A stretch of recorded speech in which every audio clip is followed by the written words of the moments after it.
Gracias.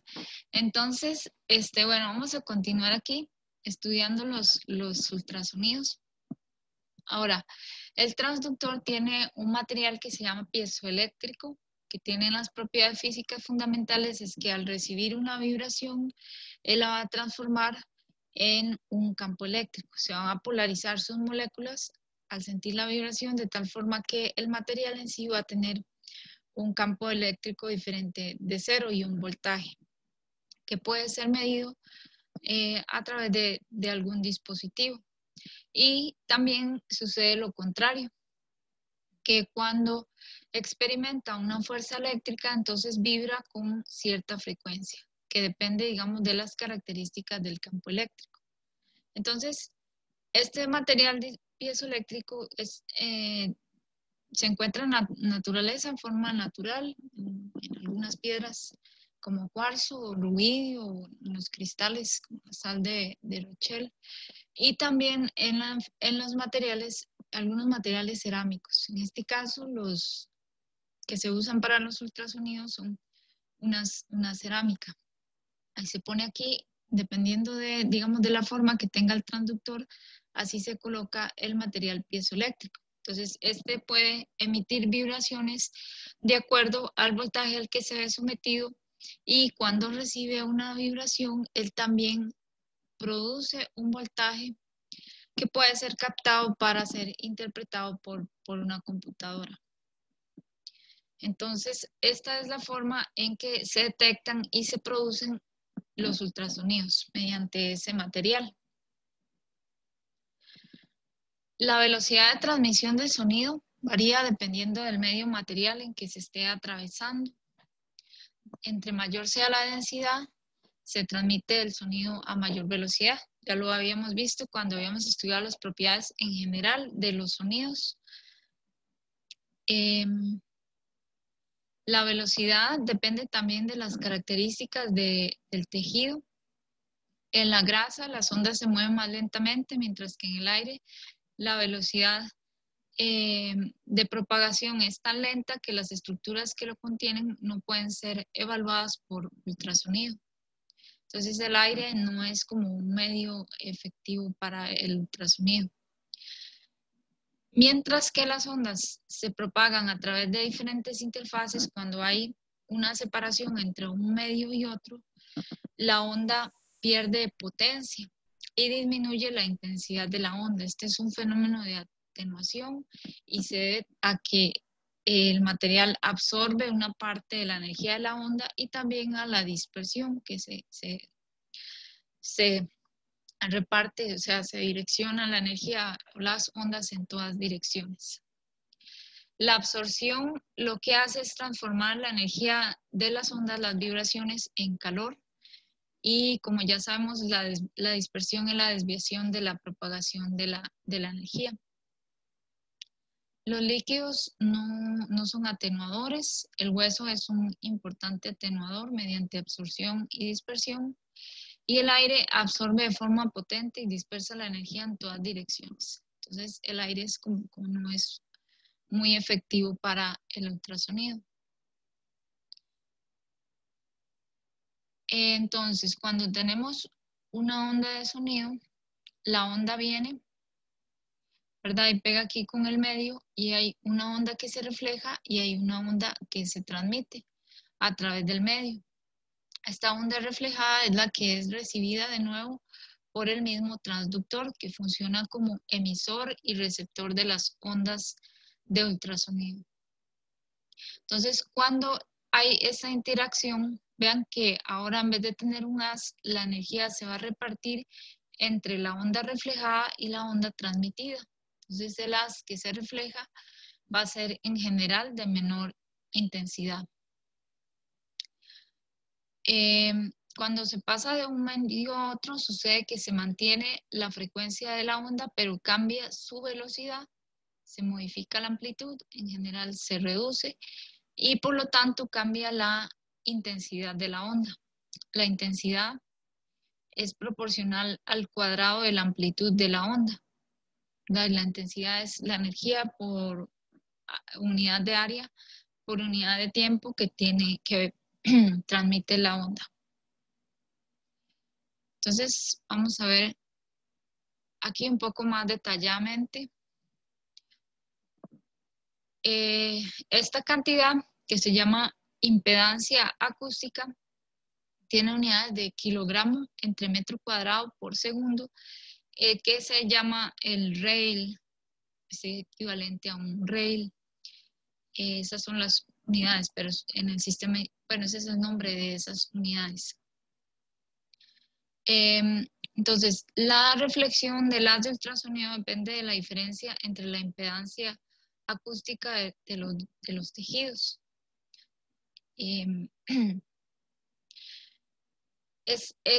Físicamente es la resistencia que opone un medio a las ondas sonoras que se propagan y entonces equivale como a la resistencia eléctrica. Es una forma de disipación de energía de las ondas que se desplazan, ¿verdad? Entonces es la resistencia que opone el medio a la propagación del sonido. Y se define como la razón entre la presión y la velocidad de las partículas del medio material. O se puede escribir como la densidad por la velocidad del sonido en el medio. La impedancia acústica es una propiedad de estado intensiva. Y bueno, en este caso vamos a tomar como la densidad por la velocidad del sonido en el medio. Tiene estas unidades, kilogramo entre metro cuadrado por segundo, y se llama el rail. Vamos a ver unos ejemplos de la impedancia acústica. Vemos que el aire tiene muy poca impedancia acústica. Los pulmones, 1.8 por 10 a la 6. Los huesos tienen una gran impedancia acústica. La grasa, 1.34 por 10 a la 6. El agua, 1.48 por 10 a la 6. El músculo, 1.71 por 10 a la 6. El hígado, 1.65 por 10 a la 6. Entonces, estos son algunos valores de la impedancia acústica de los tejidos del cuerpo humano. ¿Van entendiendo? Vamos a ver si todos entienden, me ponen una manita.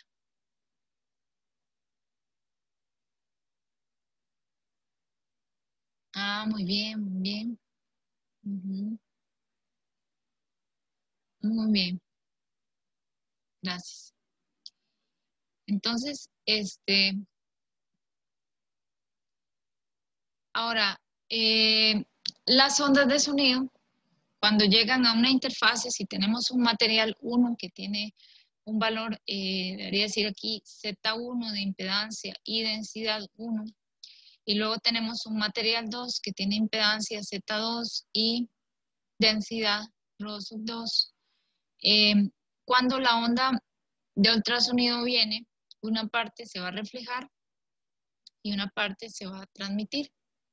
Entonces, la amplitud de la onda reflejada con respecto a la onda incidente se va a llamar coeficiente de reflexión. Va a ser como la amplitud de la onda reflejada entre la onda incidente. Y va a ser la impedancia menos la impedancia 2 menos la impedancia 1 entre la impedancia 2 más la impedancia 1. Es en esta interfase en la que ocurre la reflexión o la transmisión de las ondas, ¿verdad? Aquí, si esta tiene una cierta energía, pues la energía se va a dividir tanto entre esta onda como entre esta otra onda que se refleja. Ahora, si uno quiere saber las intensidades de los haces, pues la intensidad de las, pues es el cuadrado de esta expresión de aquí. Y a esta expresión, Z2 menos Z1 entre Z2 más Z1, es el que se llama el coeficiente de reflexión. Entonces, el coeficiente de reflexión, pues dice qué cantidad de la energía se refleja con respecto a la energía incidente. Y en realidad puede ir desde 0 hasta 1, ¿verdad? Y se puede expresar también como un porcentaje si uno lo multiplica por 100. Ahora,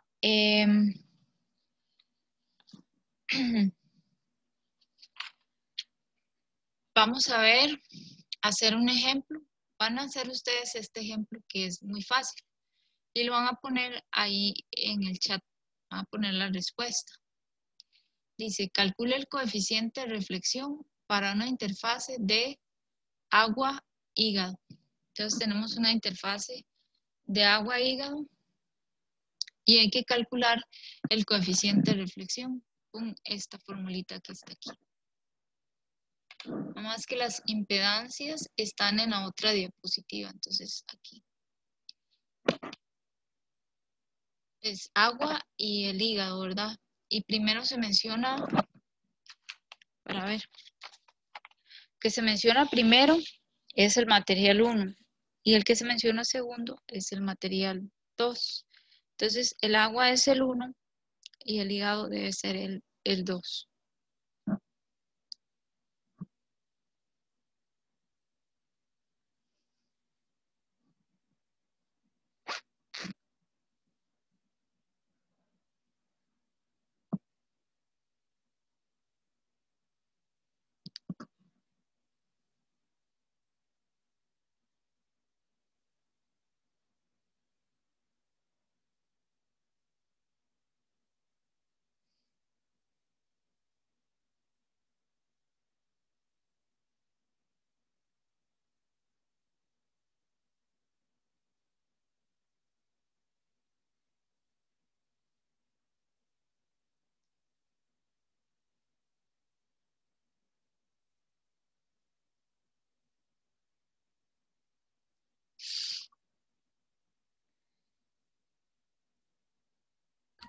Profe, ¿podría poner la fórmula un segundo?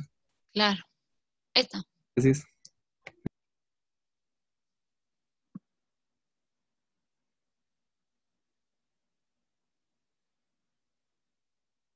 Me vuelvo a esta tabla, lo dejo aquí. Yo ya la copié, listo. Ok.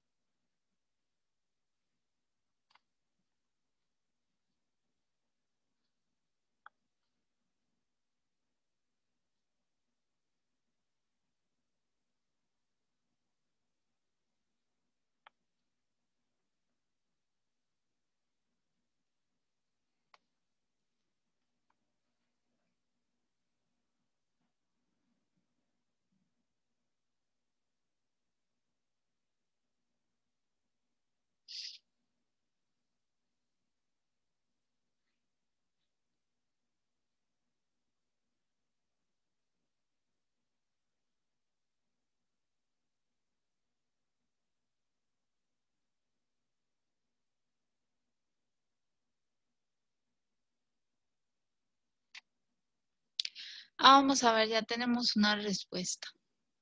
Marvin nos puso 0.054, 5,4%. Muy bien, Marvin.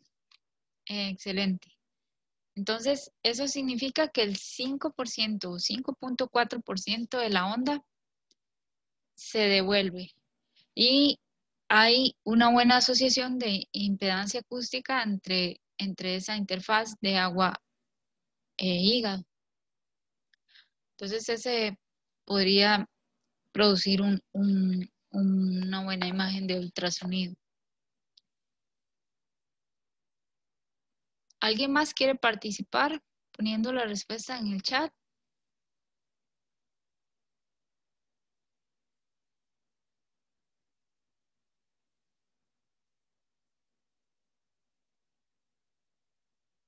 Muchas gracias, Natalia.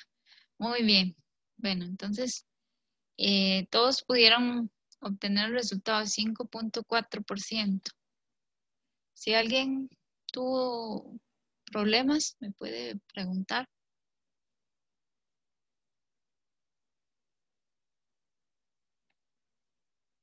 Bueno, entonces aquí vamos. Vamos a calcular el coeficiente de reflexión para una interfaz entre músculo y aire. Entonces vamos a volver a calcular otra vez este coeficiente R.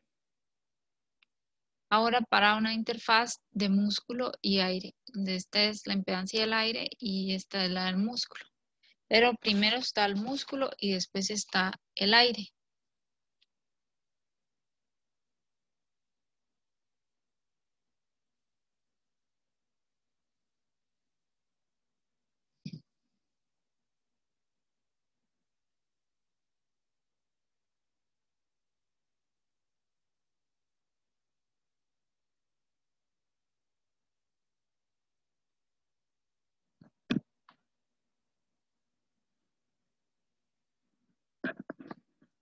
Entonces, igual lo volvemos a poner la respuesta en el chat, la compartimos con los compañeros.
Muy bien, Marvin, es 0.999599.95%. Ese ejemplo, por ejemplo, dice que corresponde a un trauma denominado efisema subcutáneo, que es la penetración de aire en los tejidos subcutáneos. Y hay una pobre asociación de impedancia. Toda la onda de sonido se refleja prácticamente. Entonces, esa asociación de impedancia no es muy buena.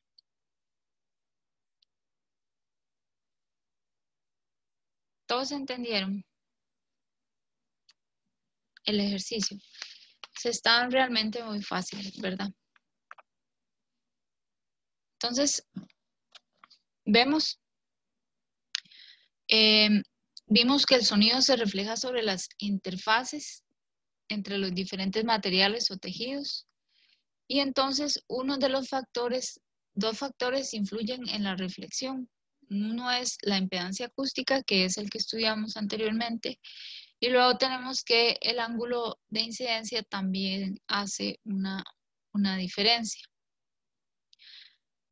Vamos a verle una tabla, por ejemplo, de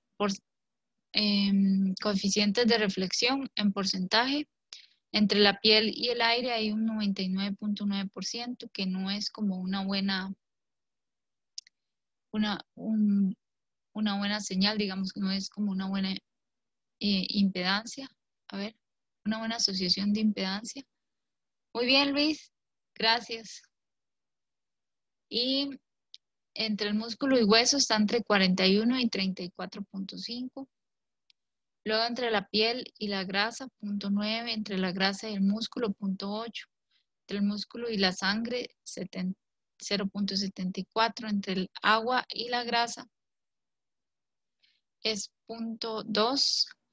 Y entre el cabezal y el gel acoplador hay un coeficiente de reflexión de 0.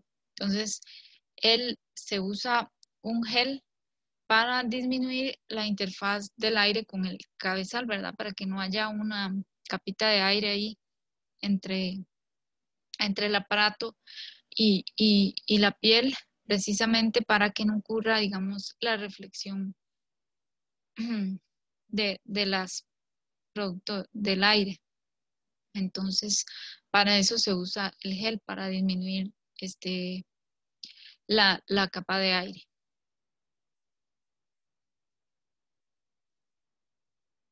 Ahora, como ya dijimos, uno de los factores es el ángulo. Entonces, si por aquí viene el rayo incidente de ultrasonido, tiene un ángulo zeta sub i con respecto a una línea perpendicular a las superficies entre los dos medios, entonces el rayo reflejado va a tener un ángulo igual al ángulo incidente y el rayo transmitido va a ser a un ángulo diferente del ángulo incidente.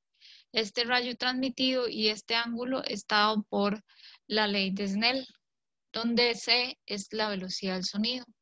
Aunque esta ley la conocemos originalmente para la luz, pues no es en general una ley para ondas y el sonido es una onda. Entonces, el seno del ángulo transmitido es igual a la velocidad de la luz, perdón, el seno del ángulo transmitido entre el seno del ángulo incidente es igual a la velocidad del sonido en el medio 2 entre la velocidad del sonido en el medio 1. Entonces, esto nos va a indicar a qué ángulo va a transmitirse un rayo sobre una interfaz. Pues vamos a hacer una pregunta. Vamos a ver. Vamos a poner, todos vamos a participar. Vamos a poner la respuesta en el chat. ¿Qué es lo que predice la ley de Snell? A, la dirección del haz reflejado del ultrasonido. B, la dirección del haz transmitido. C, la amplitud del haz reflejado. Y D, la amplitud del haz transmitido.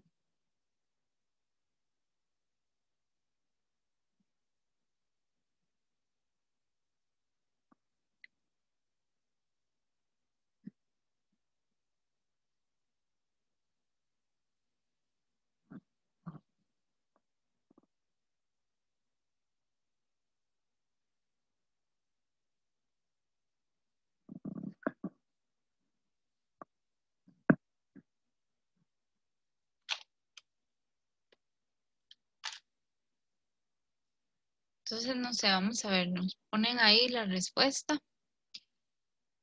La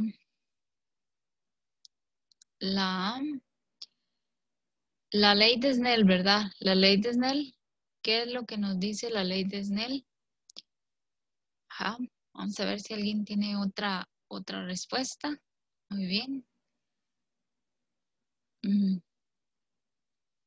Muy bien, excelente. Entonces aquí nos vamos a devolver a la diapositiva anterior y vemos que la ley de Snell nos da, si tenemos el ángulo de la onda incidente, al cual la dirección del ángulo incidente, de la onda incidente, tenemos aquí la capacidad de encontrar el ángulo transmitido, que está relacionado con la dirección del rayo. Entonces es para el ángulo transmitido. Y la respuesta es, la respuesta es la B. Es la dirección del haz transmitido. Sí, todos entendimos. ¿Podría poner otra vez el gráfico, profesora? Claro. Porque Ajá, vamos a ver. es que el haz transmitido es el que sale del dispositivo, de la sonda, ¿no? No, es que suponemos que este es un medio y este es otro medio. Este es como un tejido y este es otro tejido. Ok. O este es bueno, aquí sí está fuera el aire o el gel y aquí está la piel y los tejidos de la piel. O sea, puede ser cualquier dos medios que usted se quiera imaginar. Ok. Entonces, este es el rayo transmitido, el que penetra en el medio 2 y la ley de Snell relaciona el ángulo transmitido con el ángulo de incidencia.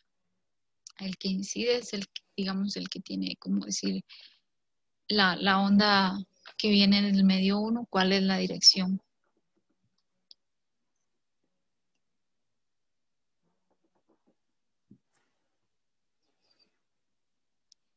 Bueno.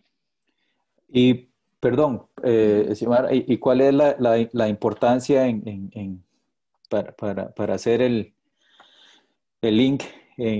¿Cuál es la importancia de saber la dirección del rayo transmitido? Bueno, es que la reflexión tiene que ver también con con el ángulo. Entonces, porque recuerde que hay una relación, existe una relación entre el ángulo y la intensidad y la forma en que se refleja. Entonces, tiene que ver con el ángulo. Pero no, ahorita no tengo la fórmula inmediata, pero hay una relación entre ellos. Ok. Y en general, para cualquier, para ondas de luz, digamos, el coeficiente de reflexión, cuando el rayo tiene un ángulo, el coeficiente de reflexión es diferente, tiene ahí como los ángulos en la fórmula, por lo menos para ondas de luz, ¿verdad? Y entonces tiene que ver con el ángulo. Pero no es una fórmula inmediata, así como la de la impedancia. Puede ser una fórmula tal vez más compleja. Muy bien, gracias. Bueno, entonces dice que si la impedancia entre los dos medios es igual, no hay reflexión. O sea, si los dos medios tienen la misma impedancia, no va a ocurrir una reflexión entre ellos. Por ejemplo, entre el aire y los tejidos blandos y el hueso hay una gran diferencia de impedancia. El coeficiente de reflexión es menor al 2% para interfaces de tejido suave y tejido suave. Y el coeficiente de reflexión es menor al 10% para interfaces de grasa y tejido suave. Entonces, una gran impedancia pues se refiere a un coeficiente de reflexión, en general son como pequeños, como 10% o menos. Y el ángulo transmitido es pequeño. Entonces, esto de la reflexión va a depender de la impedancia entre los dos medios. Por ejemplo, si es igual, pues tenemos Z1 menos Z2 o Z2 menos Z1 nos da 0 y ya no tenemos reflexión de las ondas, entonces ya no tenemos ondas recibidas, no tenemos ninguna información para procesar. Ni tampoco puede reflejar el 100% de la onda, porque entonces ya se vería como todo blanco, ¿no? Ahora tenemos dos tipos de reflexión, una que es la reflexión difusa y la otra que es especular. La reflexión especular es como la reflexión que ocurre en los espejos. Como los espejos son superficies lisas, ¿verdad? Para la luz. Entonces, cada rayo sale con el mismo ángulo con el que entró y entonces, si tres rayos entran paralelos, salen paralelos entre sí. Pero si tenemos reflexión difusa, sí, la superficie es rugosa. Entonces tiene aquí como, no es que no se cumple la ley de la reflexión, que el ángulo es el mismo, sí se cumple, pero la superficie no está plana. Entonces se cumple, pero si una superficie está para este lado y la otra para el otro lado, pues se cumple y cada rayo va a salir en ángulo distinto. Entonces, esto de aquí produce como un patrón característico que parece homogéneo, que hace es dispersar el haz. En vez de enviarlo en una dirección, pues el haz se dispersa, se abre, se esparce por todo lado y se disminuye la intensidad. Hay órganos o partes de órganos que producen esta reflexión difusa. Le llamamos reflectores difusos. Por ejemplo, las paredes de las cámaras del corazón, los vasos sanguíneos pequeños y sistemas que no tienen límites, que son suaves, sino que tienen como rugosidades o estructuras pequeñitas que hacen como que la superficie no sea completamente lisa para el ultrasonido, ¿verdad? Para la longitud de onda de esa onda. Entonces producen ese tipo de reflexión difusa. Ahora tenemos la dispersión acústica, que son las reflexiones de objetos de pequeño tamaño, del tamaño de la longitud de onda del ultrasonido, ¿verdad? Entonces son objetos que son pequeños, estos producen un tipo de dispersión. porque son del mismo tamaño de la longitud de onda. Por ejemplo, ellos, la parénquima del hígado, que son estos hexágonos así, y es insensitiva al ángulo del haz, lo que hace es que se vea como una homogeneidad o algo así. Dispersar el haz en todas direcciones, entonces es como homogéneo. Esta es la dispersión acústica. Ahora tenemos la dispersión de Rayleigh. A esta dispersión se relaciona muchas veces con los glóbulos rojos para propósitos de una técnica que se llama color de Doppler o Doppler de color. Una ecografía de Doppler es un ultrasonido que utiliza el efecto Doppler para calcular la velocidad de las partículas que se están moviendo. Entonces, el sonido va y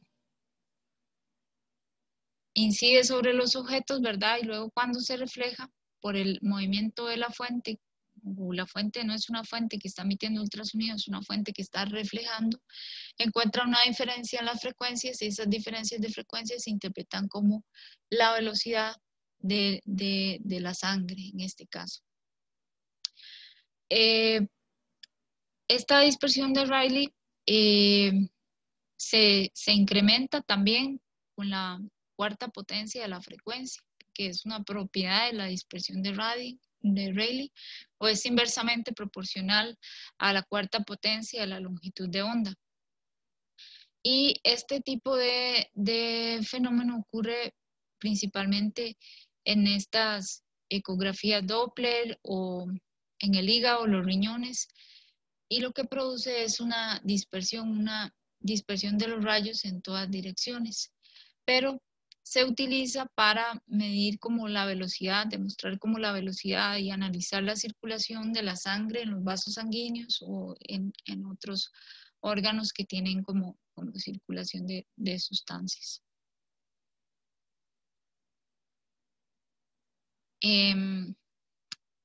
Tenemos ahora la escala de los decibeles. En los decibeles yo les había mencionado que es una comparación entre dos amplitudes o intensidades. La escala de decibeles es creada, digamos, como una escala del oído humano. Es una escala en la que nosotros escuchamos. Por ejemplo, vamos a ver en la tabla que el umbral del oído a 1000 hercios, un sonido apenas audible, digamos como en el límite de lo que uno puede escuchar, tiene una intensidad de 10 a la menos 12 y ese se asocia con 0 decibeles. Luego, por ejemplo, un automóvil silencioso es 10 a la menos 7 y corresponde a 50 decibeles. Una conversación ordinaria tiene una intensidad de 3.2 por 10 a la menos 6 watts entre metro cuadrado y corresponde a 65 decibeles. Pero luego ya tenemos un sonido muy intenso, al cual le llamamos umbral del dolor, que ya provoca daño auditivo cuando uno se expone prolongadamente, entonces serían 120 decibeles. La fórmula para calcular este nivel de intensidad, que es como se le llama verdaderamente a los decibeles, es esta. Digamos, el nivel de intensidad es beta, es igual a 10 por el logaritmo de la intensidad entre otra intensidad. Para obtener esta escala de decibeles usamos como I0 1 por 10 a la menos 12. Este valor que está aquí es el valor de I0.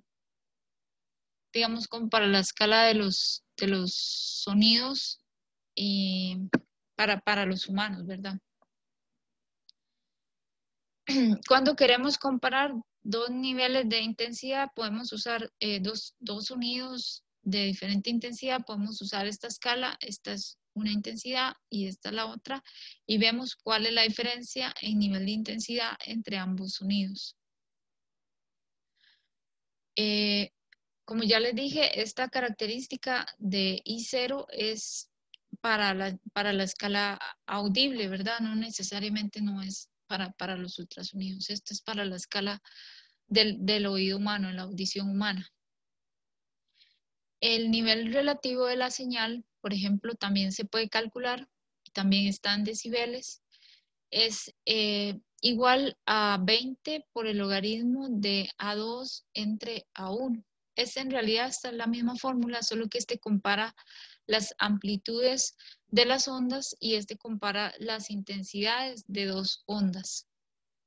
Ahora, ¿por qué está este multiplicado por 20 y este por 10? Bueno, precisamente porque la intensidad está relacionada con el cuadrado de la amplitud.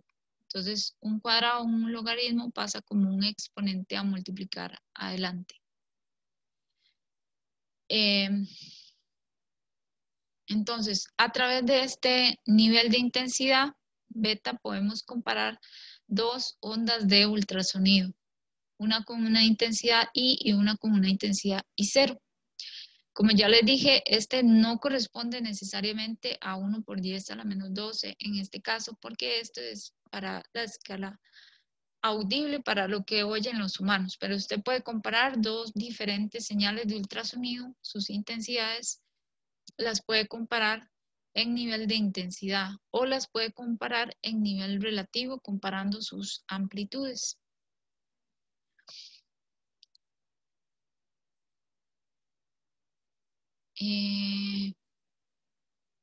¿Cómo lo ven? Fácil. Vamos a hacer un ejercicio. Vamos a hacer este ejercicio. Si un operador de ultrasonido incrementa la salida por 20 decibeles, ¿cuánto se incrementa la intensidad? Entonces van a hacer ustedes ese ejercicio y me van a decir cuánto se incrementa la intensidad de la señal. Les voy a poner la fórmula anterior.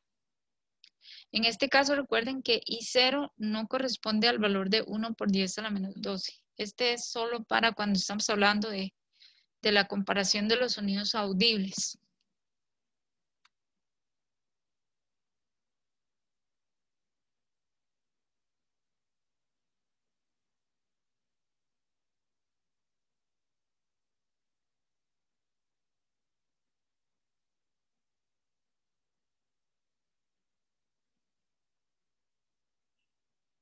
Entonces vamos a hacer ese ejercicio y vamos a poner la respuesta aquí en el chat. Cualquier cosa me dicen y yo les ayudo.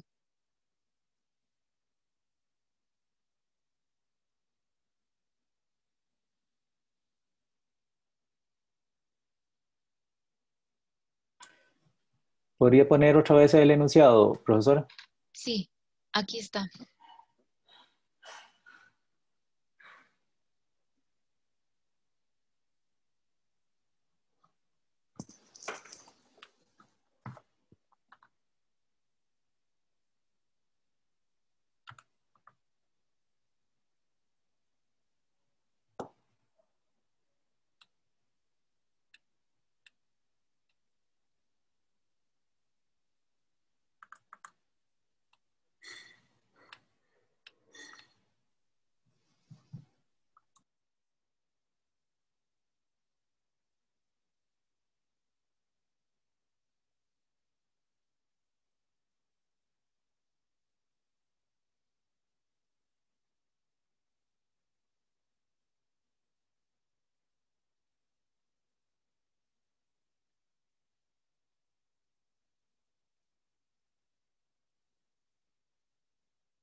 Vamos a ver, ya tenemos dos respuestas.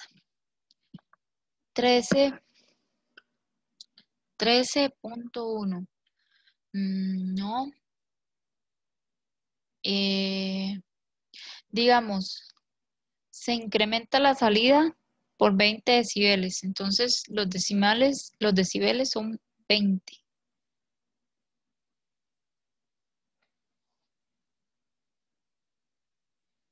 Ya lo voy a resolver yo aquí en la pizarra para para ustedes. Vamos a ver. Voy a resolverlo. Es muy fácil. Entonces tenemos que la fórmula de los decibeles es beta es igual a 10 por el logaritmo de la intensidad de la onda 2 entre la onda 1 o la onda 1 entre la onda 0. Casi ni se ve. Esperen. El nivel de intensidad sería 10 por el logaritmo de la onda entre la otra onda, la intensidad. Entonces, si el nivel de intensidad entre ambas ondas es 20, tenemos que encontrar cuál es esta razón de intensidades entre ellas. Este 10 lo paso aquí a dividir.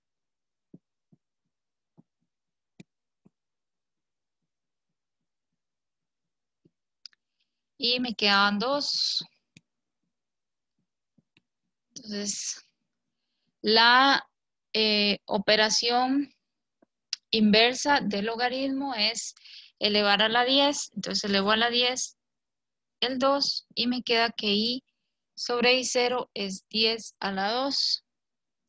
Y 10 a la 2 es 100. Entonces, I entre I0 representa como la relación entre las amplitudes. Quiere decir que I es igual a I0 por 100. Se incrementa la amplitud, la intensidad de la onda 100 veces al subir los decibeles en 20 decibeles.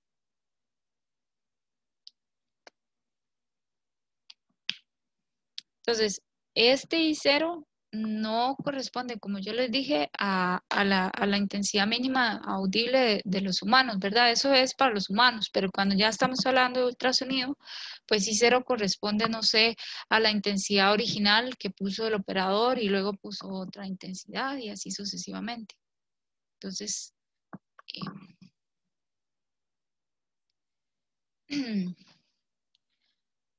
no sé qué les pareció el ejercicio este. Ya lo vieron, sí. Ya vieron cómo se resuelve.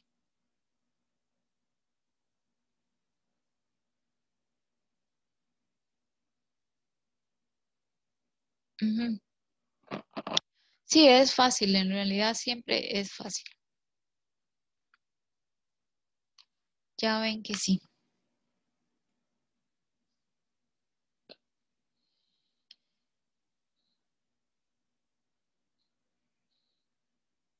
Bueno, nadie quedó con duda.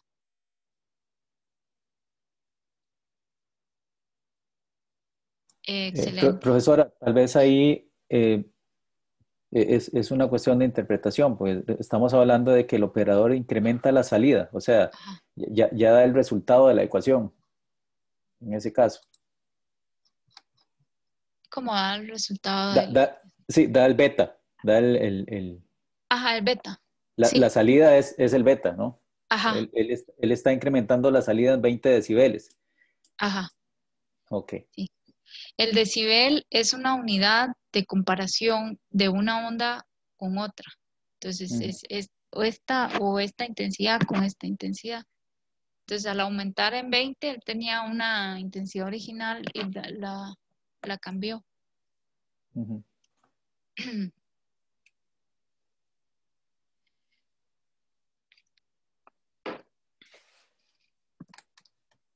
¿Listos? Sí. Excelente. Bueno, entonces vamos a pasar a ver esta diapositiva. Este es el ejercicio. Vamos a ver ahora el pulso de ultrasonido.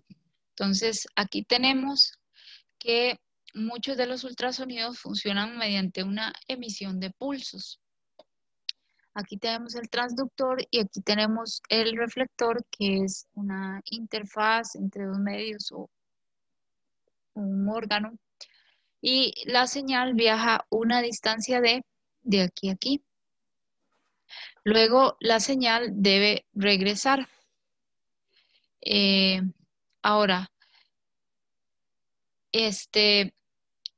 aquí es emitida la señal, por ejemplo, aquí se refleja una parte de la señal y como ustedes ven, disminuye su amplitud precisamente porque ahora la energía se reparte entre este rayo y este rayo transmitido a través de la interfaz, o a través de este material reflector.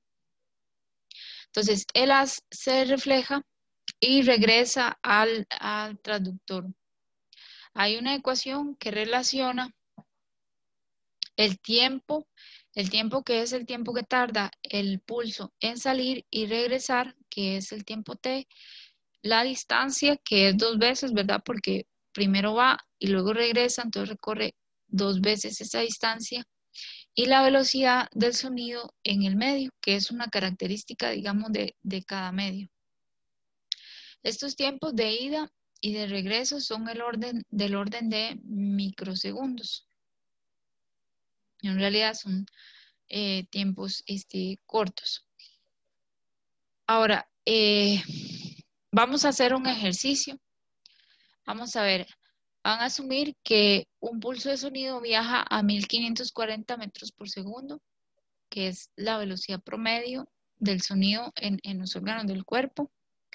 Y van a calcular el tiempo de ida y vuelta para que el pulso alcance un reflector a 20 centímetros de la superficie del transductor y que regrese. Entonces van a calcular el tiempo.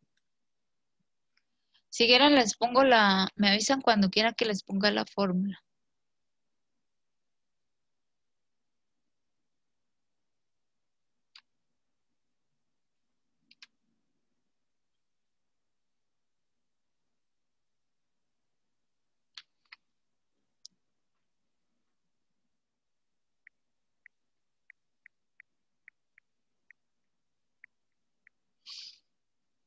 Cuando tengamos la respuesta la ponemos ahí en el chat.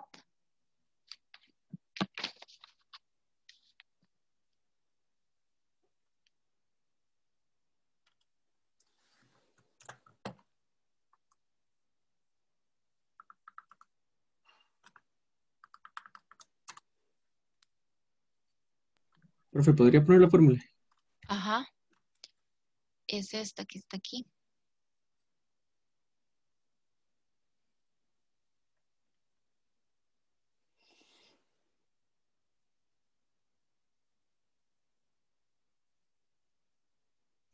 Listo, gracias.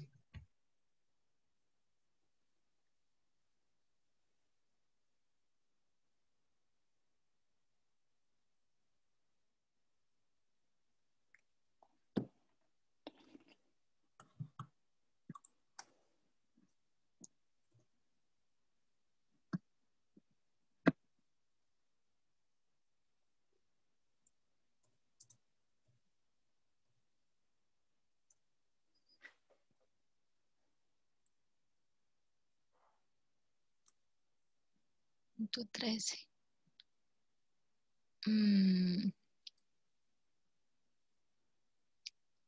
Hay que revisar. Vamos a ver que usar esta formulita. Perdón. V Sí, creo que. 2D sobre T. Esto es una D. Y si paso el tiempo aquí.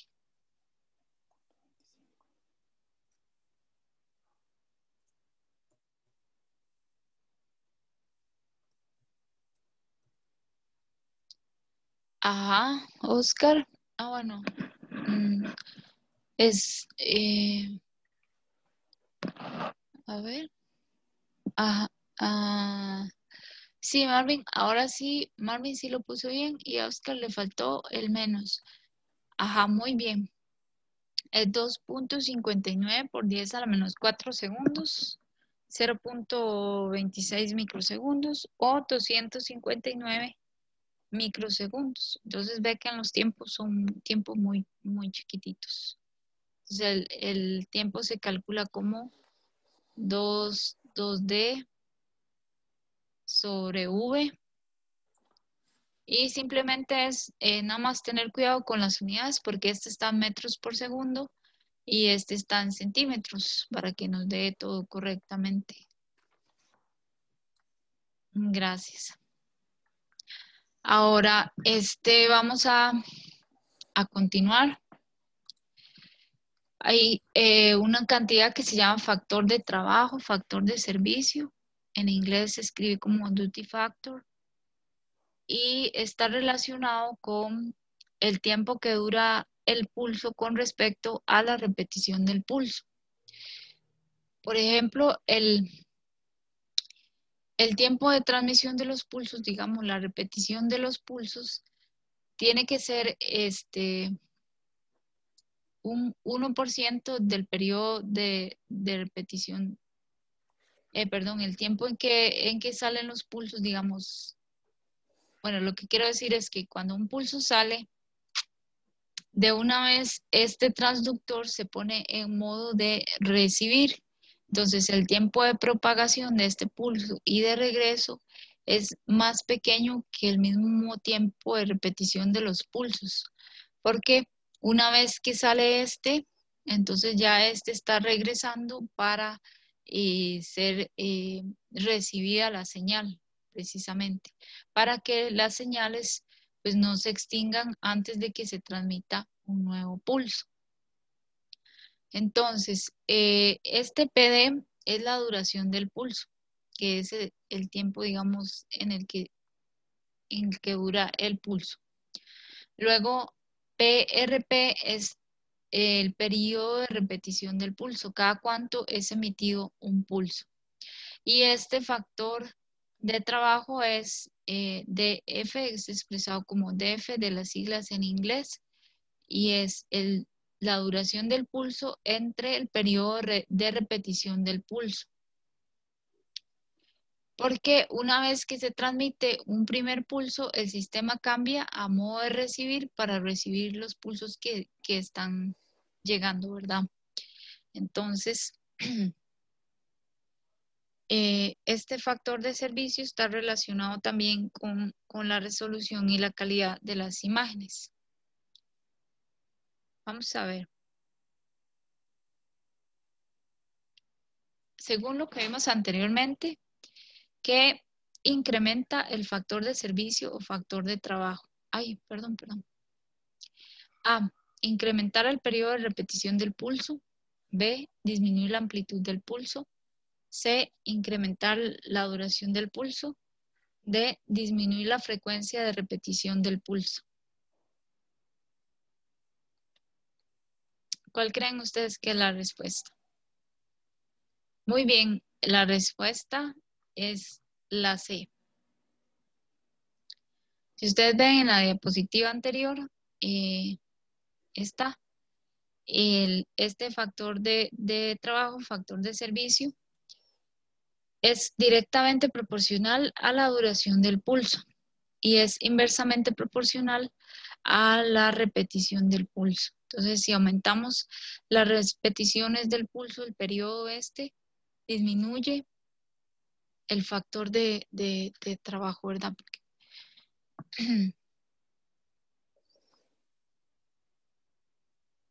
vamos a ver. ¿Todos entendieron? Sí.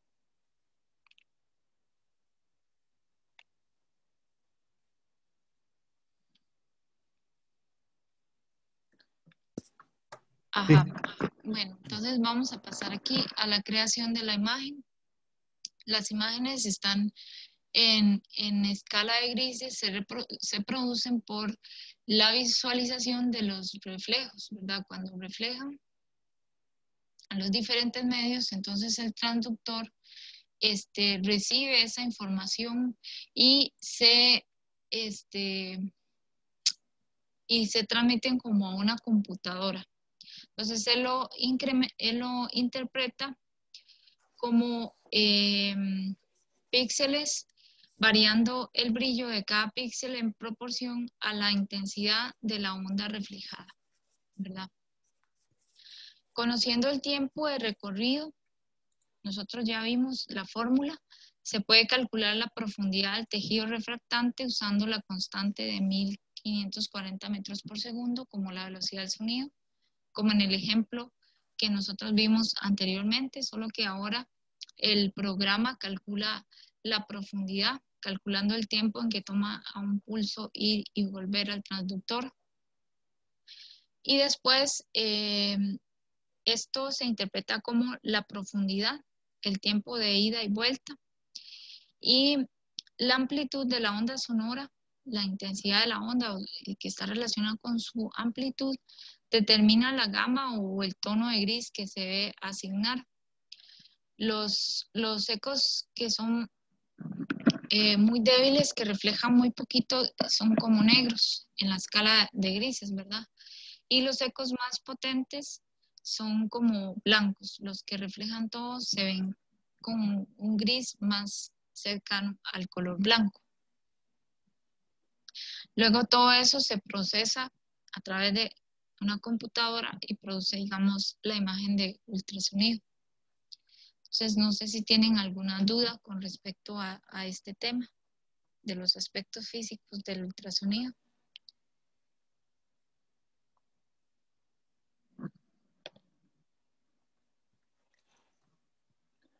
Yo no. Bueno, muy bien. Entonces, vamos a dejar este tema aquí y vamos a pasar a la siguiente unidad.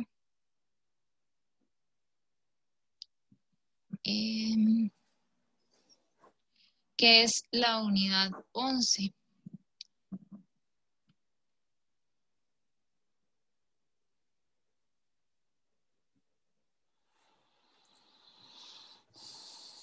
Voy a compartirles mi pantalla. Y aquí tenemos la unidad 11, es parte de la segunda parte del curso que se denomina Física de las Radiaciones No Ionizantes. Y esta tiene que ver en general con la radiación electromagnética de no ionizante, ondas de radio, microondas, infrarrojo, luz visible y una parte del ultravioleta. Entonces vamos a empezar viendo como los principios de las ondas electromagnéticas. Primero, ¿qué es una onda electromagnética? Bueno, es una onda que consiste en perturbaciones de los campos eléctricos y magnéticos y se van cambiando con respecto al tiempo y se propagan a través del espacio, aunque no exista un medio material entre ellos. Por ejemplo, la luz del sol atraviesa prácticamente el espacio vacío para llegar pues a la Tierra y a los demás planetas.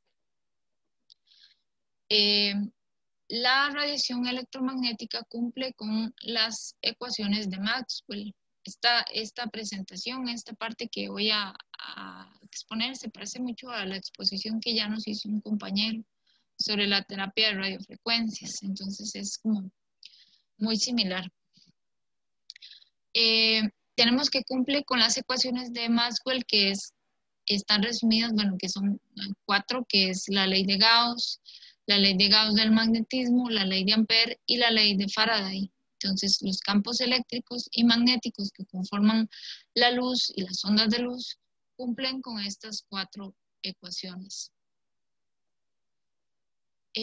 Una forma de producción de la radiación electromagnética es conseguir que una carga puntual emita ondas a través de una oscilación, a través de acelerar las cargas, hacer que se mueva en un movimiento armónico simple. Por ejemplo, como una antena de radio, lo que hace es acelerar las cargas de un punto a otro de la antena, acelerarlas a cierta frecuencia para que emitan radiación.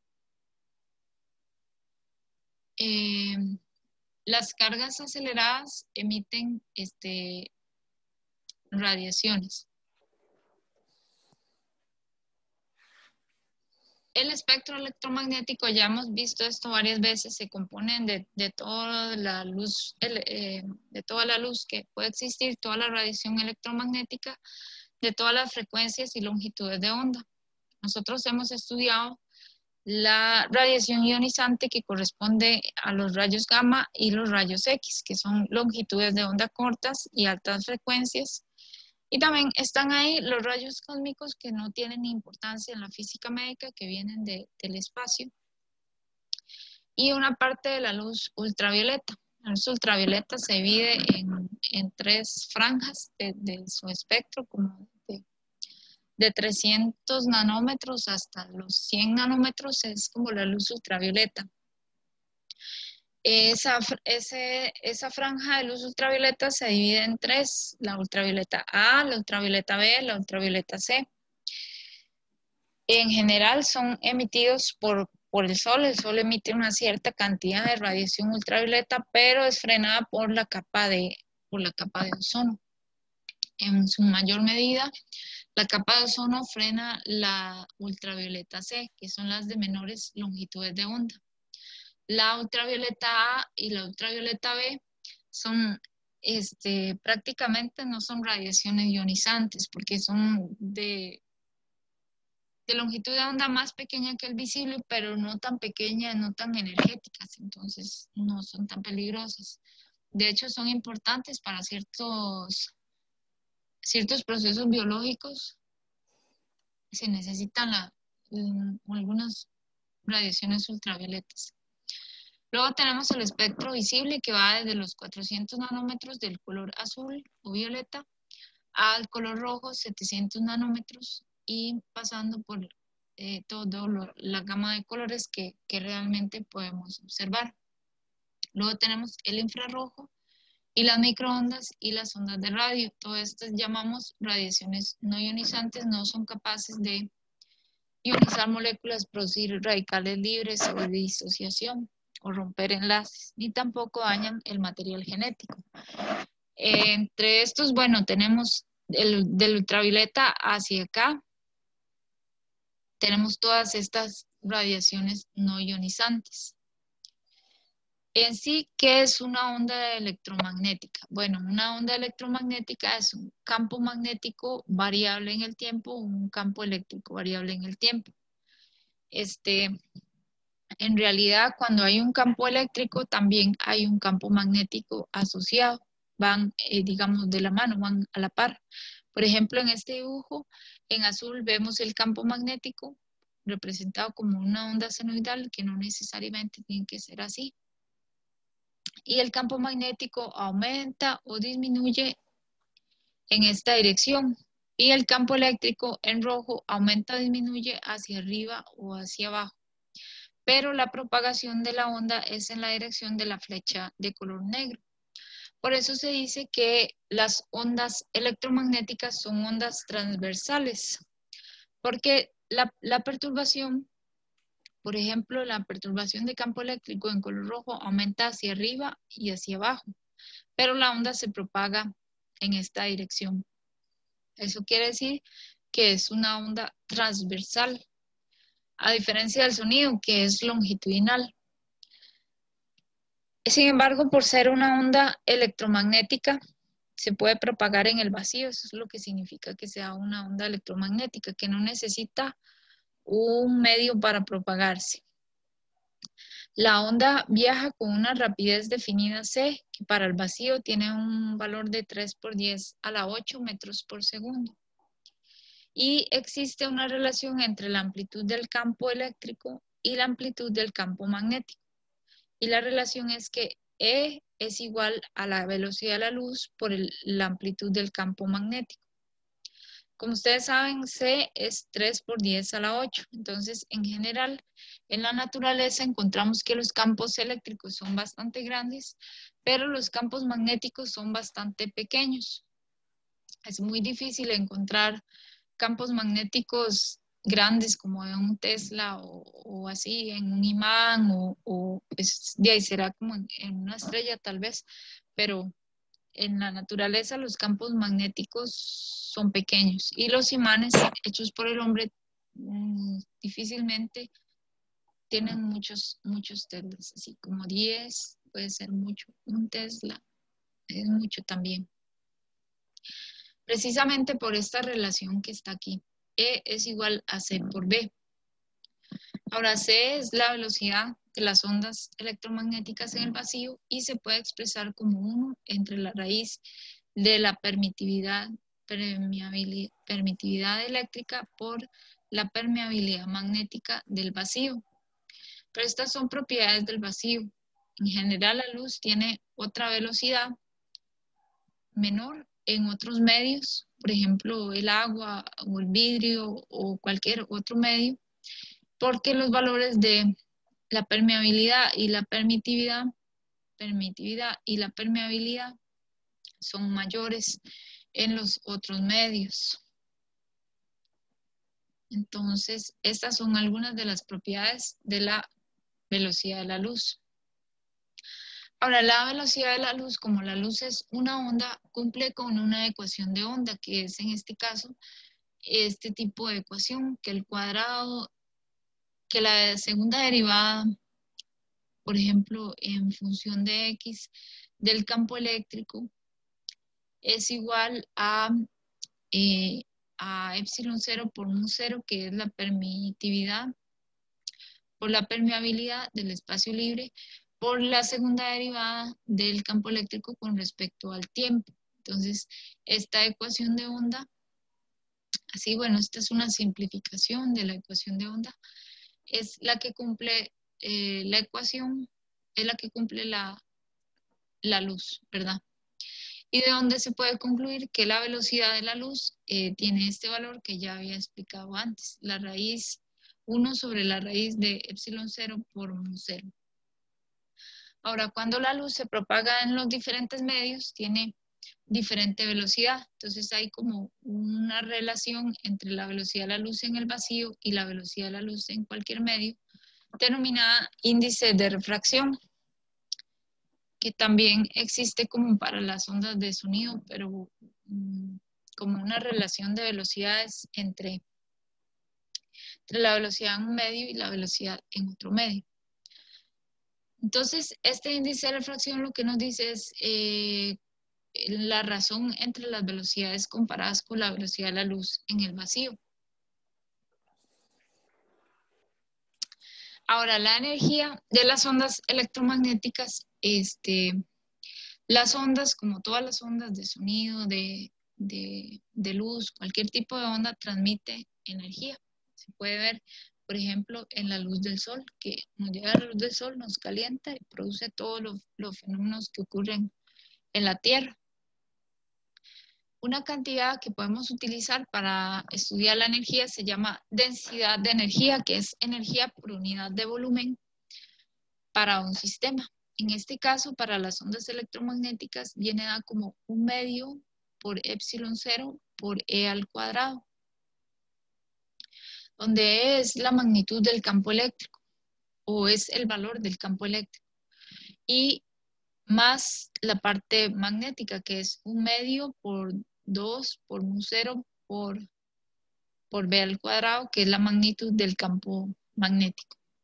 Y hay una relación entre B y E que nos da como resultado a que la densidad de energía es igual a la permitividad del vacío por E al cuadrado, que es la amplitud del campo eléctrico. Entonces, ustedes ven que en general la energía de las ondas o su intensidad está relacionada con el cuadrado de la amplitud de la onda, ya sea una amplitud de distancia o que sea una amplitud de presión, como en el caso de las ondas de ultrasonido, o una amplitud de campo eléctrico, como en el caso de las ondas de luz. También podríamos ponerlo en términos del campo magnético, es equivalente, pero así está bien, digamos, como el cuadrado del campo eléctrico. Luego tenemos una cantidad que se llama el vector de Poynting. El vector de Poynting es, como su nombre lo dice, es un vector. Es el vector que nos da la dirección de la transferencia de la energía de una onda de luz. Y nos dice la magnitud del vector de Poynting es la energía transferida por unidad de tiempo, por unidad de área de sección transversal, o la potencia por unidad de área para un área perpendicular en la dirección en la que viaja la onda. Entonces es como los watts entre metro cuadrado. Las unidades son watts entre metro cuadrado. El vector de Poynting se expresa con la letra S y se propaga, por ejemplo, en esta dirección, como en este dibujito.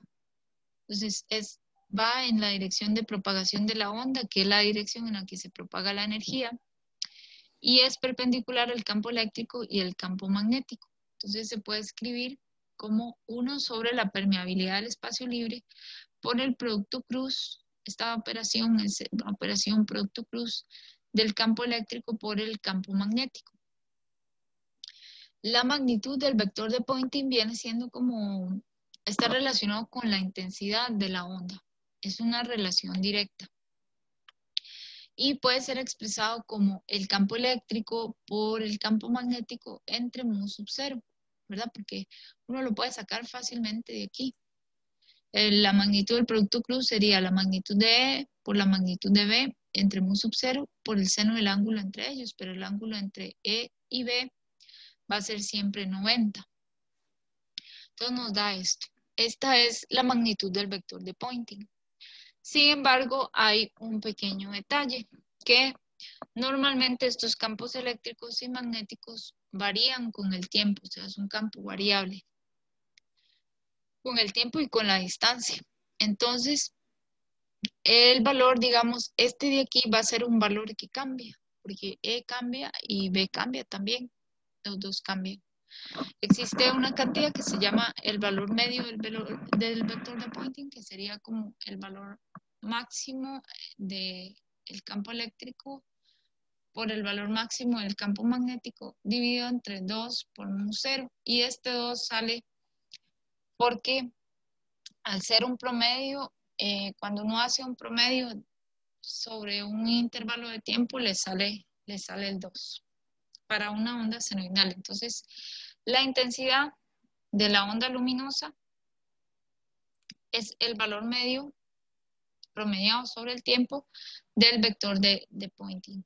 Entonces sería como la amplitud máxima sobre 2 veces mu sub 0 sobre C, o puede escribirse como un medio por el valor de la permitividad por C por el valor máximo al cuadrado del campo eléctrico. Vemos que siempre la intensidad tiene que ver con el cuadrado del campo eléctrico. ¿Alguna pregunta?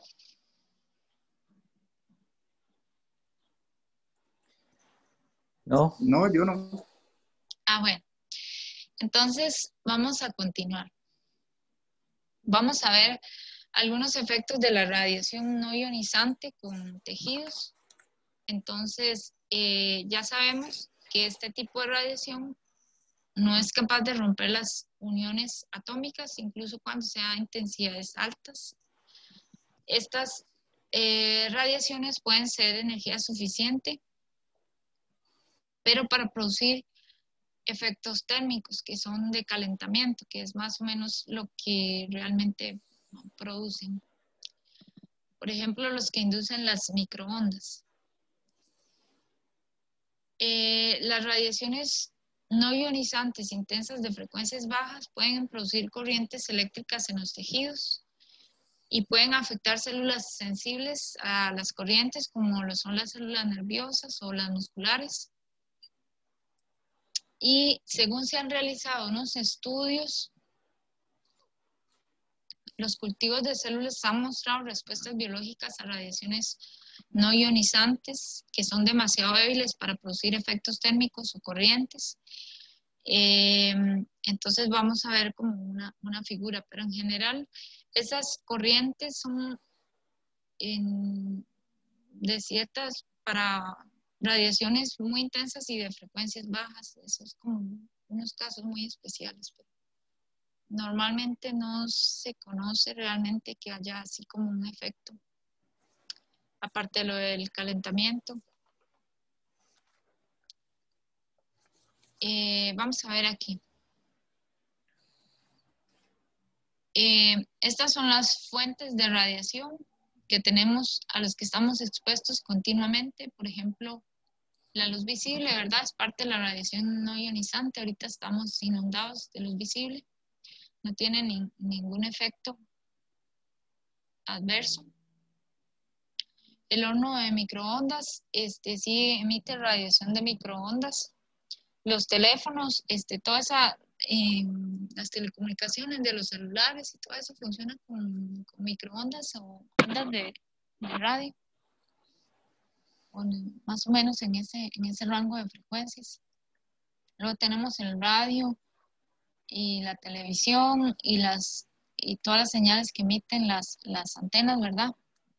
Entonces, lo que pueden provocar la luz visible son efectos ópticos de excitación de electrones y algunos efectos fotoquímicos, pero la luz visible no tiene ningún efecto perjudicial en los humanos. Y luego los efectos térmicos de los otros tipos de radiación que pueden también inducir corrientes intensas y producir calentamiento, o corrientes débiles y producir efectos celulares diversos, según algunos estudios. No sé si alguno de ustedes conoce algunos efectos biológicos que tengan las radiaciones no ionizantes, algo que yo no haya mencionado aquí y que ustedes tengan conocimiento.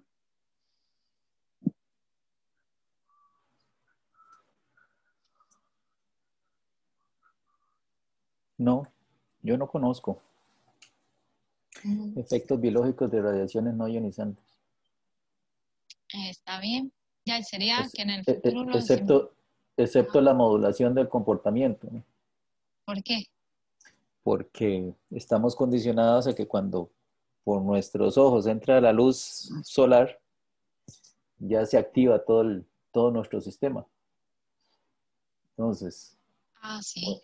por eso cuando nos despertamos hay que si queremos seguir durmiendo hay que despertarse y mantener los ojos cerrados, dicen por ahí, para que no entre la luz y no se active el sistema, porque ya después va a costar volver a dormirse. Sí, bueno, eso sí, ese es un efecto.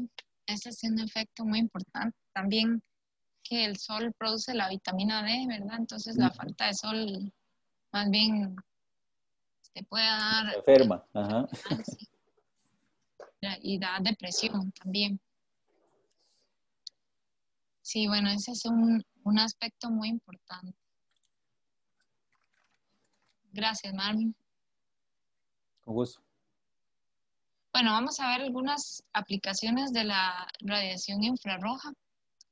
La radiación infrarroja se encuentra entre las microondas y la luz visible. Se encuentra en el ambiente. Estamos rodeados de radiación infrarroja. Es la que sentimos, nosotros lo percibimos en la piel como el calor. Entonces, el calorcito que uno siente es el infrarrojo. El calor del sol. El sol emite un montón de radiación infrarroja y esa es la que nosotros podemos percibir.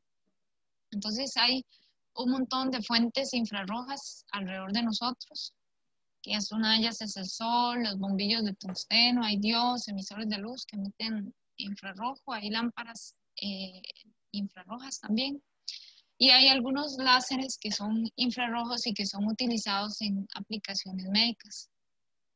El láser infrarrojo, eso sí, no es visible, esa radiación no se puede ver.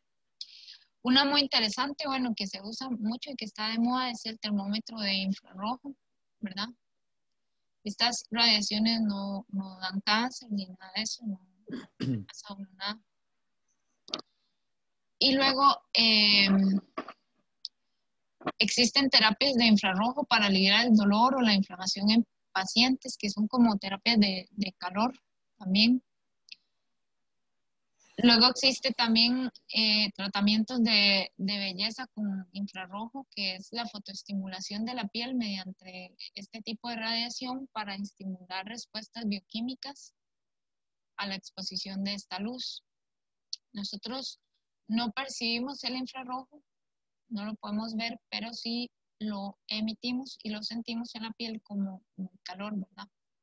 Entonces esta es como una imagen de un gatito que está, esta es la emisión infrarroja del gato. De hecho, esta es la luz que nosotros emitimos. Esto que ustedes están viendo de las personas no es en realidad la luz que ellas emiten, sino la que reflejan. Porque si yo apago la luz de este cuarto, nadie me va a ver. porque yo no brillo con luz propia. Yo solo reflejo la luz de los bombillos y del sol. Pero sí emito radiación infrarroja. Entonces, esa sí la estoy emitiendo, pero nadie la puede ver. Entonces, en la medicina hay algunas terapias, como ya les mencioné, para aliviar el dolor y también terapias de esas de belleza, de fotoestimulación y terapias con láseres para, a veces yo he visto para hacer crecer el cabello y esas cosas. O lo contrario. Luego tenemos las microondas, que pueden tener tanto aplicaciones de diagnóstico como para terapia. Y estas se usan en frecuencias de 100 MHz a 30 gigahercios. El microondas usualmente lo conocemos por su propiedad de calentar alimentos, ¿verdad? Tiene en general el microondas un magnetrón, que es que es como una guía de onda que produce la oscilación de las ondas electromagnéticas para que se produzca una onda en la frecuencia de las microondas, en una frecuencia específica en la que vibran las moléculas de agua. Entonces, las moléculas de agua de los alimentos vibran con la frecuencia de las microondas y la vibración en física se interpreta como aumento de temperatura, aumento de velocidad, aumento de temperatura, aumento del calor. Entonces, en general, estos microondas no tienen ningún efecto sobre la salud, excepto que tengan fugas. Ellos tienen un dispositivo de protección alrededor, pero a veces tienen huequitos en la red o defectos. Y hay un aparato para medir esas cosas. En la terapia tienen ventajas y desventajas. Bueno, primero que tienen un amplio rango de frecuencias, hay una habilidad para enfocar la energía, hay una gran variedad de herramientas de simulación y tienen bajo costo, bajo riesgo.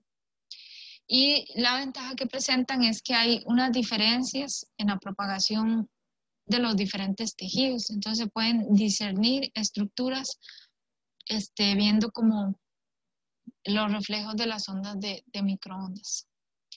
Las limitaciones está la resolución espacial. Recuerden que las ondas de microondas tienen longitudes de onda grandes, como de centímetros o algo así. Bueno, micrómetros, de micrómetros a centímetros. Y la profundidad de penetración no es muy grande, puesto que no tienen mucha energía. Y se presenta interferencia electromagnética, mucha dispersión y diferencias anatómicas individuales. Pero hay diferentes terapias, especialmente para detección de tumores y en el diagnóstico, basado en las diferentes propiedades eléctricas de los tejidos. Las microondas también están integradas en los aparatos de resonancia magnética y se usan a veces en forma terapéutica basadas en el calentamiento global, local. Oiga. Entonces voy a ponerles un video chiquitito.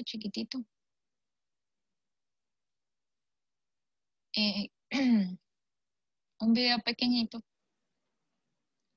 de una terapia con microondas. Entonces, vamos a ver.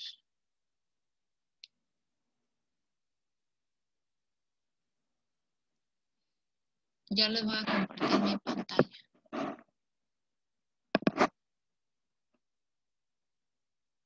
There's a safe.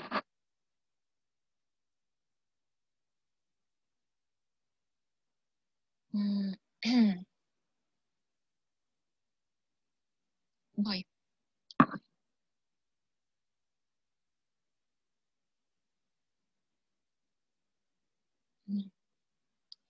Es que el video no tiene subtítulos, entonces yo lo voy a ir explicando. Bueno, no es como nada que explicar mucho, es muy chiquitito y muy sencillo, pero yo he tratando de explicar el video. Entonces, es la...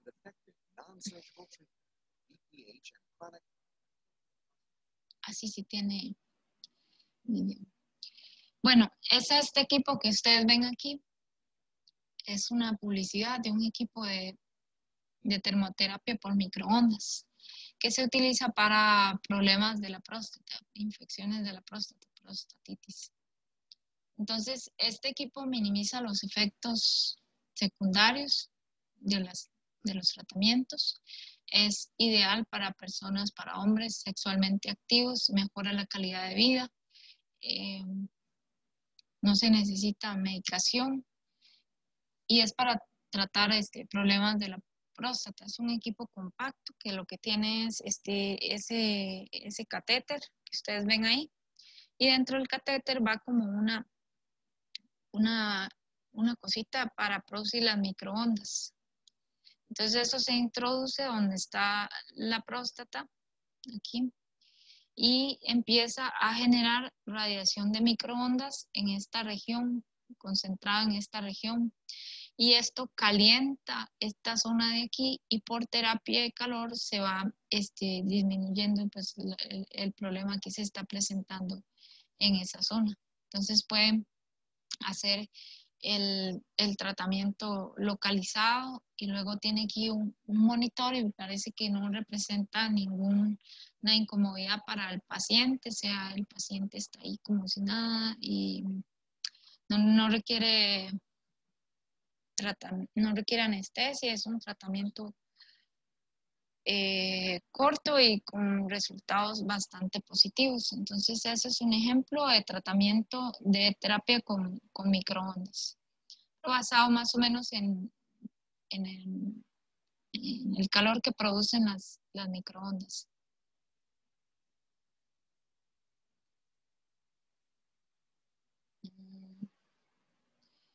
Ahora, entonces, vamos a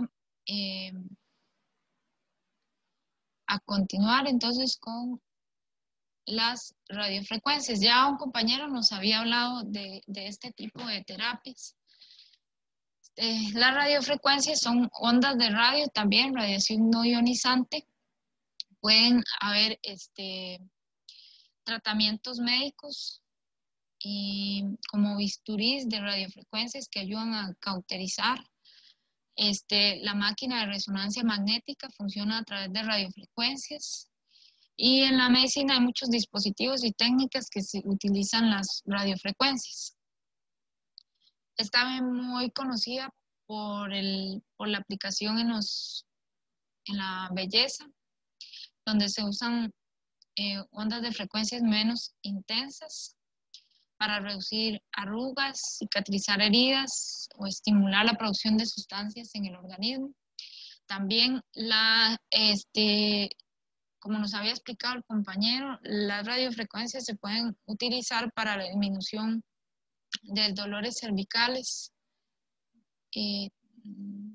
mediante la estimulación por radiofrecuencias de los nervios. Esto ya lo había explicado el compañero. Entonces ahí les puse un video, si quieren lo ven, es como de 1 minuto. Es un video muy chiquitito de cómo ponen las radiofrecuencias sobre las vértebras, lo que nos había explicado el compañero. Luego tenemos el láser.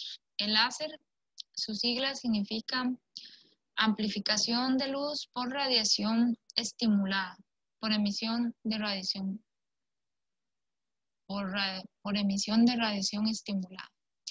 Cuando se produce luz, tenemos la emisión espontánea, que es que un átomo se encuentra en un estado excitado y luego regresa al nivel fundamental emitiendo un fotón. Ese se llama la emisión espontánea.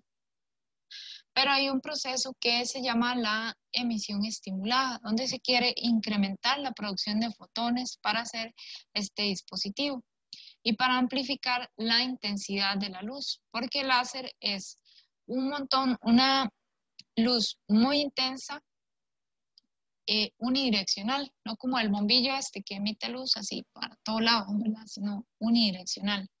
Entonces, el láser funciona bajo este principio que se llama emisión estimulada, que es que el átomo se encuentra en un estado excitado y luego se le hace incidir un tipo de luz, un fotón, que tiene la misma energía que la energía de los niveles atómicos. Entonces, cuando él desciende al nivel fundamental, produce un fotón y se ve como una mayor producción de fotones después de la emisión. En vez de producirse solo un fotón, pues se producen prácticamente 2 fotones. Entonces eso se produce a grandes cantidades en un láser. Se trata de elevar todos los átomos al nivel excitado y luego estimularlos con luz para que también regresen a su nivel original y luego se produzca una mayor cantidad de fotones. Entonces, un ejemplo hay muchos ejemplos y muchos tipos de láseres, pero vamos a hablar del que tiene un gas. Este contiene una mezcla de helio-neón y tiene un cátodo aquí donde salen electrones. Aquí tenemos un espejo y aquí tenemos otro espejo. Este espejo es 100% reflectante y este es un 95% reflectante, que es el espejo, digamos, que deja pasar la luz y por aquí sale el haz de luz láser. Entonces, este cátodo y este ánodo están conectados a una fuente de voltaje que lo que va a hacer es darle voltaje a este gas, va a excitar a los átomos, los van a mantener en un estado excitado. De tal forma que cuando esos gases, esa mezcla de helio-neón regresa a su nivel original, pues entonces emite luz. Pero esa luz va a venir aquí al espejo y se va a reflejar y luego va a venir y se va a reflejar a esto. Entonces constantemente dentro de esta zona hay un flujo de fotones que está siendo producido y moviéndose entre estos dos espejos. Ahora la luz toda tiene una longitud de onda muy definida y la radiación es coherente. Una de las características de los láseres es que la radiación es coherente, o sea que digamos si yo tengo aquí una onda, la segunda onda sea en la misma fase, ¿verdad? Todas estas ondas están en fase. Pero si yo tengo una onda aquí y tengo otra aquí, estas ondas, aquí esta está máximo y esta está mínimo. O sea, aquí esta está como negativa y esta está como positiva. Si yo la sumo, prácticamente esto me da 0. Entonces aquí están en desfase. Cuando yo tengo un láser, todas las ondas están en fase de tal forma que se produce la radiación coherente, que todas las ondas tienen la misma fase y todas las intensidades y amplitudes se suman para producir una radiación de alta intensidad en una sola dirección. Entonces, los láseres en general los conocemos como de luz visible. Pueden haber de cualquier tipo de radiación, puede haber un láser de infrarrojo, puede haber un láser de microondas, puede haber un láser de luz visible, de los que ya conocemos. Entonces, hay otros tipos de producción de láser que los voy a poner aquí. Bueno, entonces aquí tenemos los espejos. Aquí tenemos el material amplificador que nos va a dar una amplificación de la producción de fotones. Y luego por aquí va a salir la radiación por el espejo parcialmente reflectante. Estos por lo general son láseres de alta potencia, los de gases. Son mucho más grandes que los láseres normales que uno usa como puntero láser. Luego tenemos el diodo, que es el láser de diodo, que es un dispositivo que utiliza semiconductores para generar luz coherente. Este es un diodo, un láser de diodo, es este aparatito, pues estos láseres de aquí, de diodo, los que usamos como puntero láser, son hechos de este material. Y realmente lo que son materiales semiconductores que tienen propiedades especiales de emisión de luz cuando se excitan con un voltaje eléctrico. Y son de pequeño tamaño y de bajo costo. Esto es muy barato. mucho se usa en medicina y en la belleza y así, el láser infrarrojo, y es muy fácil de fabricar. Una comparación entre la luz natural, bueno, el láser, entre la luz natural y el láser. El láser es una radiación monocromática, prácticamente es una banda muy estrecha a longitudes de onda, nosotros lo percibimos como un solo color, mientras que la luz visible tiene pues todo el espectro de la longitud de onda. Es una luz direccional, o sea que es un haz muy fino, muy delgado, y en eso consiste su potencia, que usted puede concentrar toda la energía en un solo punto. Y esto de aquí es la luz natural, pues se esparce en todas direcciones, está siempre dispersada como un bombillo, y luego es coherente.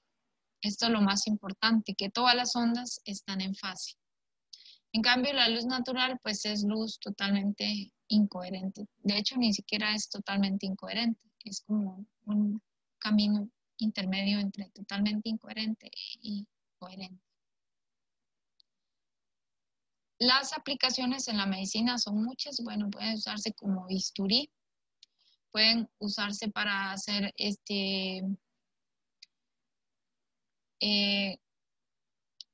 cirugías en los ojos. Y son especialmente importantes para las cirugías de ojos.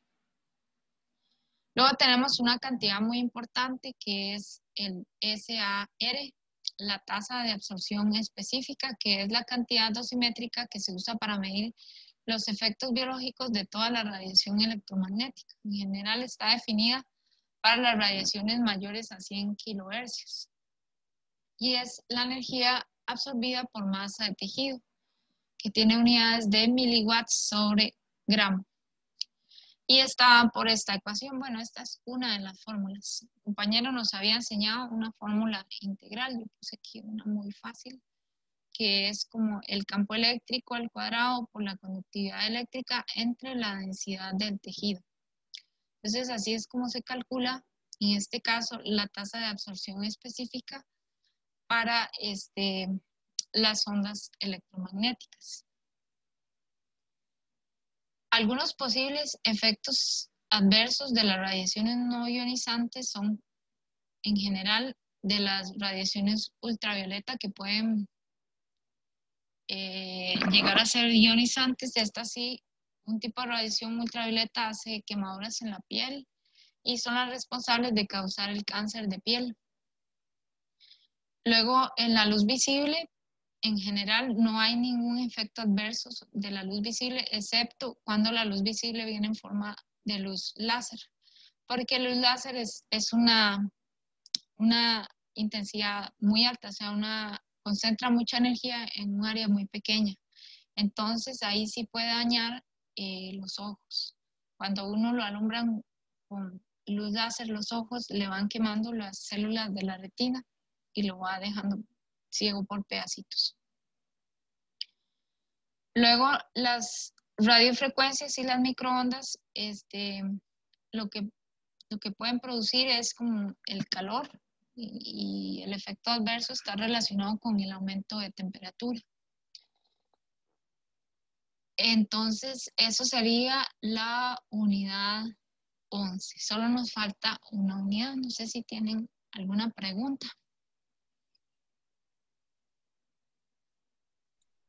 No por el momento. No, pero tengo una pregunta. Está bien, sí, adelante, Diego. Profe, la siguiente unidad la vamos a ver hoy. Ay, no, ¿cómo crees? Ya terminamos. No, era por eso, es que vamos a empezar una clase a las 4 con un profesor. Entonces era para ver si vamos a seguir con usted. No. No, ya terminó la clase. Yo sé que ustedes y yo tenemos el tiempo limitado. Entonces todo Bueno, bien. muy bien. Ok. Muchas gracias. Bueno, buenas tardes. Nos vemos el viernes. Bueno, muchas gracias. Saludos a todos. Hasta luego. Gracias. Mucho gusto, Eric. Chao, Eric. Chao, Luis, Natalia, Oscar, Diego y el otro Diego y Hasta luego, profe. Hasta luego.